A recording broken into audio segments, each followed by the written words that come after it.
Сәлем достар. Сәлем достар. Бүгін біз кешімізді бостан босқа телевизордың алдында өткізбей да, телефон қарамай, өте пайдалы өткізуге шештік. Да, Асылай? Кітап оқимыз, ертегі оқимыз. Ертегі оқығанда тек жай оқымаймыз, ертегіні біздер. Ажал, привет! Жай оқымаймыз, ертегіні біз бір оқулық сатып алдым балдарға. Отбасыда 30 сабақ деген. Бұл рекламада емес, ештеңе емес. Мен өзім тауып алдым. Точнее, папамыз тауып берді. Осыны алыңдар, балдарға оқытыңдар деп. Сөйтіп, мына сары кітапта, оранжевый кітапта мен деген оқимын ертегіні. Балдар мына жұмыс дәптерінде ертегі оқып отырғанда суретін салып бояйды. Тапсырма бойынша. Ал кеттік. Көп созбайық. Мен ертегі оқимын. Сендер сурет саласыңдар и мұқият тыңдаймыз, иә? И қолмен сызамыз. Иә. Ал бастаңдар суреттеріңді. Қара батыр. Қара батыр деген баланы бір күні түрікпен елінің жортуылшылары ұстап алып, еліне апарған соң қой бақтырып қойыпты. Аш жалаңаш сақтап, жөнді тамақ бермеген соң, бала далада қойдың сүтін сауып ішіп, сонымен күн көріп жүріпті. Бір күні бала далада қамығып, жылап отырғанда, алдына бір қарға келіп қонады. Бала қарғаға айтты: «Қарғалар-ау, қарғалар, қанды көрсе жорғалар, тұмарымды ал сана, біздің елге бар сана. Сағынып жүрген әкеме тұмарды бере қал сана». Қарға қарқ етті де ұшып кетті. Бір мезгілде сауысқан келіп қонды. «Ай, сауысқан, сауысқан, өлексе жеп тауысқан, тұмарымды ал сана, елге бара қал сана». Сауысқан шық етті де ұшып кетті. Келіп тырна қонды. Ұзын мойын тырналар, қайыры бар мырзалар, тұмарымды ал сана, елге бара қал сана. Тырна тырау деді де ұшып кетті. Одан соң қаз келді. «Әй, қаздар-ау, қаздар-ау, сізге барды наздар-ау, тұмарымды ал сана, елге бара қал сана». Қаз қаңқ етті де ұшып кетті. Енді аққу келді. «Көлден ұшқан қуларым, құс төресі туларым, тұмарымды ал сана, елге бара қал сана». Аққу тоқталаңқарып, көлденеңдеп тұрды да, ол да ұшып кетті.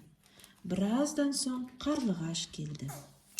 «Ай, қарлығаш, тамырай, жауда болдым қаларай, тұмарымды ал сана, елге бара қал сана». Қарлығаш ұшып, олай-бұлай ұшып, ақыры қимай келіп, баланың қолына қонды.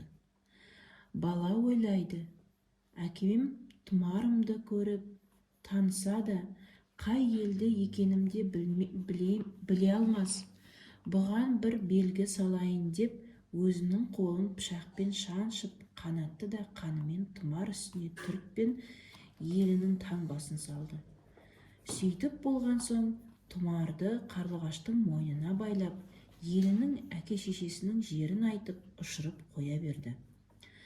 Қарлығаш ұшты аспанмен, бала айтқан жоспармен, асқар таулармен, айдан шалқар көлдермен, батпақ лай шөлдермен, түрлі жерлермен, қос қанатын қамшылап, аспаннан қатер көрінсе, таса жерді жамшылап, үстінен тері тамшылап, неше мерзім жерді өтті, неше мерзім елді өтті.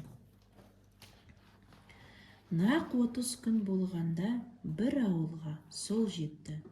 Баланың айтқан ауылы осы-ау деп меңзепті.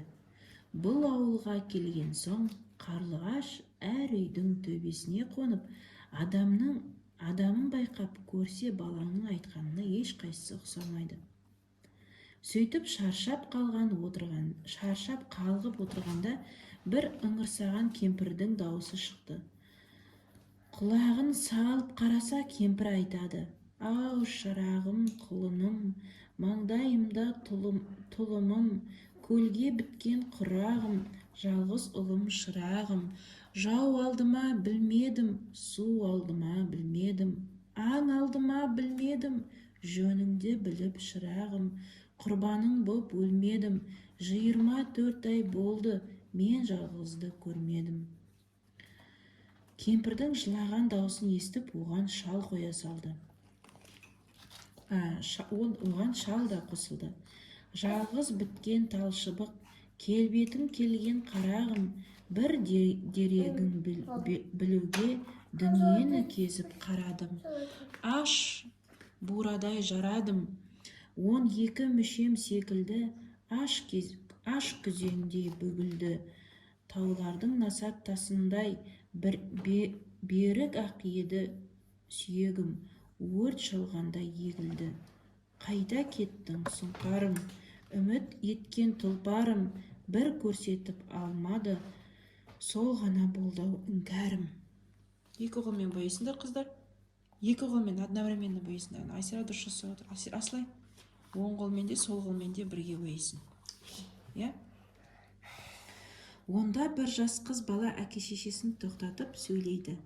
Нар кескен деген алмастай асыл еді негізің, бірге туған егізім, сен тұрғанда ойлаушым, арғымақ ат мінермін, асыл кием киермін, тең құрбымнан ілгері мен жарқырап жүрермін, биіктен талап тілермін, ойын күлкі сауықпен қызық дәурен сүрермін.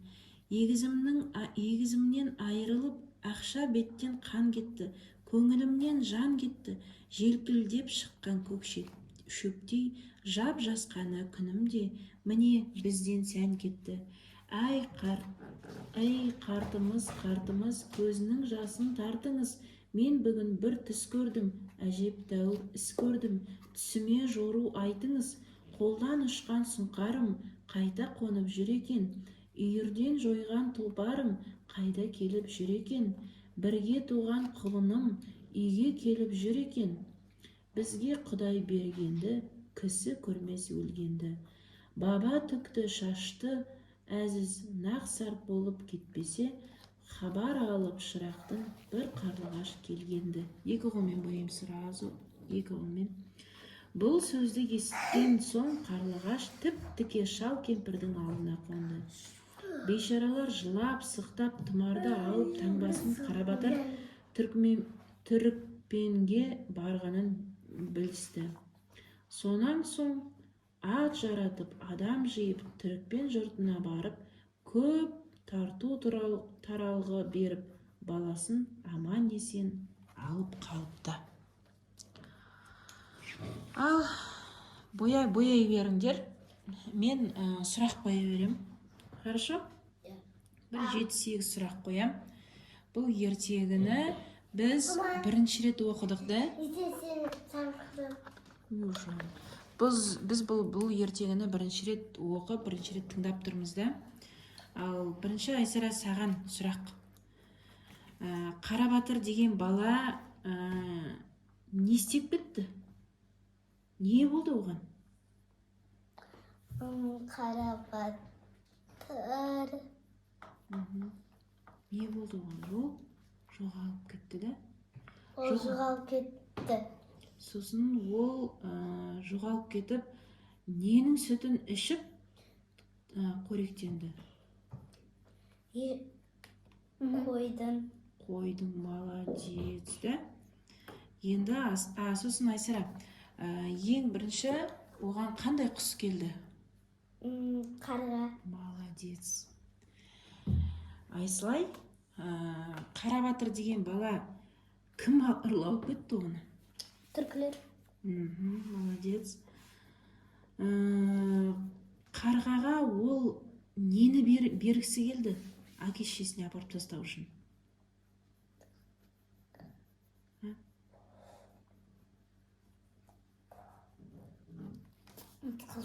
Тұмарды.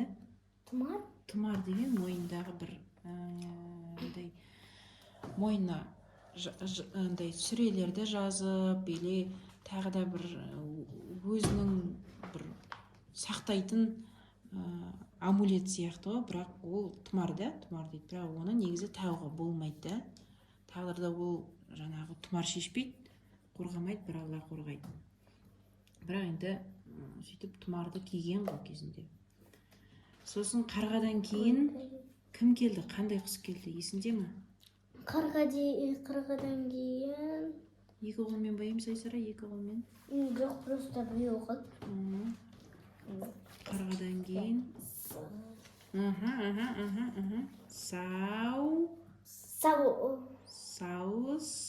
Сауысқан. Молодец. Сауысқан қандай дыбыс шығарады? Сауысқан қалай? Молодец. Шық-шық деді ғой оған. Сосын сауысқаннан кейін Айсара қандай құс келді?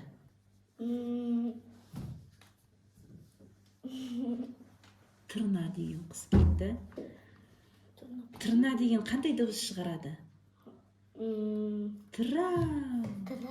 Тырау дейді. Тағы да қандай құстарды білесіңдер? Қандай құстар келді тағы да айтыңдаршы. Мен Жоқ, мына ертегіні оқығанда қарлығаш. Қарлығаш келді, сосын тағы бір құс келді. Қарға. Қарғаны айттыңыз. Қарғаның басқа түрі бар, әдемі түрі. Қандай құс ол? Қарға қара болса, аққу. Аққу, молодец. Не аспанға сатын.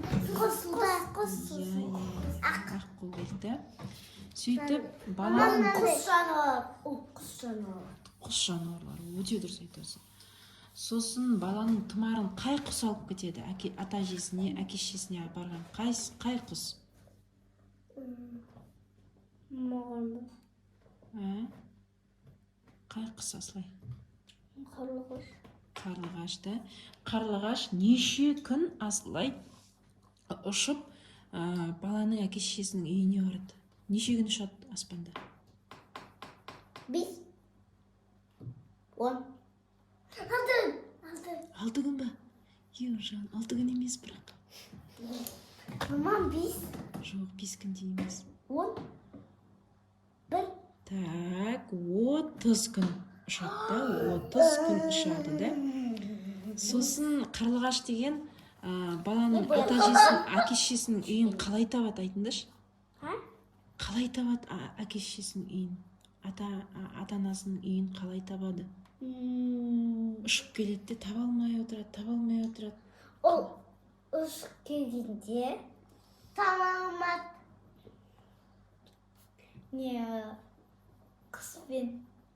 құспен да бірінші қарайды. Аслай не істеді? Қалай тапты әке-шешесін?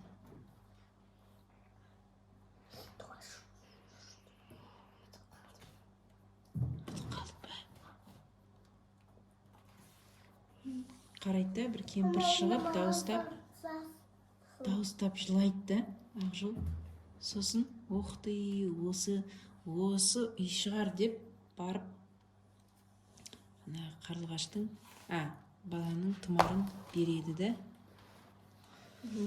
Жақсы, бірінші рет оқып, бірінші тапсырмамыз болғасын, жаңағы қандай жетістікке жеткенімізді көрейік. Давай, әкел, Аслай дәптеріңді берші, көреміз. Асыра себебі давно уже кеше не істеп. Кеше бастады, бірақ ондай көп не істеген жоқ, бояған жоқ ол. Не, сабақ оқып отырып, мен ертегі оқығанда өзі осындай қылып бояды. Қайсы Айсара сенікін көреміз. Әдемі өте. Кішкене бітті. Мынаны қара. Мандала дейді да, мынау мандала. қайсы? Күшті. Әдемі. Бүгінге осы задание жарайды да, или тағы екіншісін түсіреміз ба? Жоқ, қызық екен да, негізі ертегіні ата-ана, екіншісін оқимыз онда қазір. Ата-ана оқып тұру керек. Вообще ертегі оқыған сендерге қыздар ұнайды ма? Минимум плюс. Мам, а жылды көк өспедің ғой. Уй, суретшіні қара қандай күшті сурет салыпты. Молодцы. Ал давай мына видеоны сөндіреміз қазір. Қоштаспаймыз, келесі жалғасып. Мынау бірінші тапсырмасын орындап бітірдік.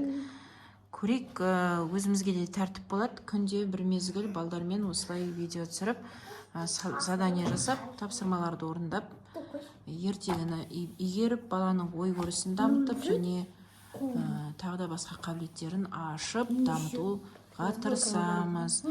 Чем просто так телефон шыққып жатқанша, кешкі мезгілде өте пайдалы іс-әрекет деп есептейміз. Да, Айсара, осылай? Давай, келесі видео қазір жалғастырамыз.